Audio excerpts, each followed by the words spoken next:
ശിവപാർവതി പരിണയം നടന്ന ദിവസം ധനുമാസത്തിലെ തിരുവാതിര. തിരുവാതിര വ്രതം നോൽക്കുന്ന മങ്കമാർ പാതിരാപ്പൂ ചൂടലിന് ദശപുഷ്പം ചൂടുന്നൊരു ചടങ്ങുണ്ട്.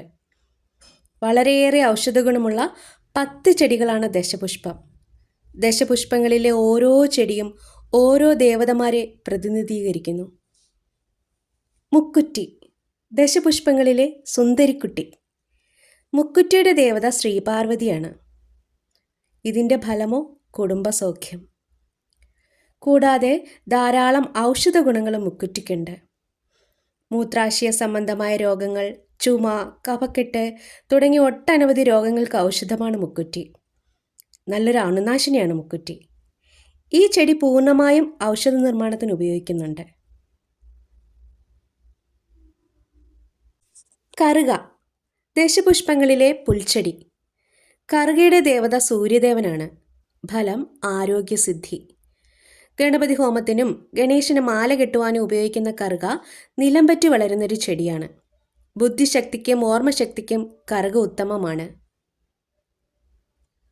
പൂവാങ്കുരുന്നൽ, ഇതിൻ്റെ ദേവത ബ്രഹ്മാവാണ്. ഫലം ദാരിദ്ര്യനാശം. രക്തശുദ്ധീകരണത്തിനും പനി, തേൾവിഷം എന്നിവയ്ക്കും നല്ലൊരു ഔഷധമാണ് പൂവാങ്കുരുന്നൽ.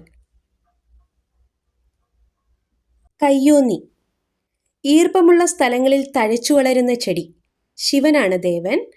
ഫലം പാപനാശം. വാദസംബന്ധമായ രോഗങ്ങൾക്ക് അത്യുത്തമമാണ്. മുടി തഴച്ചു വളരാൻ ഇത് എണ്ണ കാച്ചി ഉപയോഗിക്കാറുണ്ട്. വിഷ്ണുക്രാന്തി, നീല പൂക്കളുള്ള നിലത്ത് പടർന്നു വളരുന്ന ചെടി. ദേവത ശ്രീകൃഷ്ണൻ. ഫലം ശാന്തിയും സമാധാനവും. രക്തശുദ്ധിക്കും തലമുടി വളരാനും പറ്റിയൊരു ഔഷധച്ചെടിയാണ് വിഷ്ണുക്രാന്തി. തിരുതാളി, സംസ്കൃതത്തിൽ ലക്ഷ്മണ എന്നറിയപ്പെടുന്ന ഒരു വള്ളിച്ചെടി. തിരുതാളിയുടെ ദേവത ലക്ഷ്മി ദേവിയാണ്. ഐശ്വര്യമാണ് ഫലപ്രാപ്തി. ചെറുതാളി എന്ന ഇതിന് പേരുണ്ട്. ചിലയിടങ്ങളിൽ ചുട്ടിത്തിരുതാളി എന്നാണ് അറിയപ്പെടുന്നത്. ഇലയുടെ മധ്യഭാഗത്തുള്ള അടയാളമാണ് ഈ പേരിന് കാരണം. ധാരാളം ഔഷധ ഗുണങ്ങളുള്ള ഒരു ചെടിയാണ് തിരുതാളി. ഉഴിഞ്ഞ, ഇന്ദ്രവല്ലിരി എന്ന് വിളിക്കുന്നത് ഈ ചെടിയെയാണ്. ഇതിൻ്റെ ദേവത ഇന്ദ്രനാണ്. ഫലം ഇഷ്ടസിദ്ധി. ചെറുള, ഇതിൻ്റെ ദേവത യമധർമ്മനാണ്.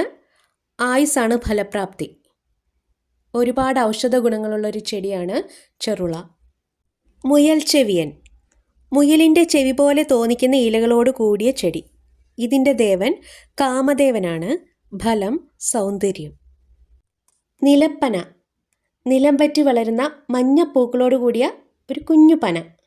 ഭൂമിദേവിയാണ് ദേവത. ഫലം വിവേകം. പൂക്കളെന്നാണ് അറിയപ്പെടുന്നതെങ്കിലും ഇവയുടെ ഇലകൾക്കാണ് പ്രാധാന്യം.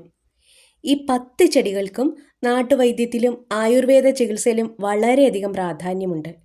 അതുപോലെ ഇവയെല്ലാം മംഗളകാരികളായ ചെടികളാണെന്നാണ് വിശ്വാസം.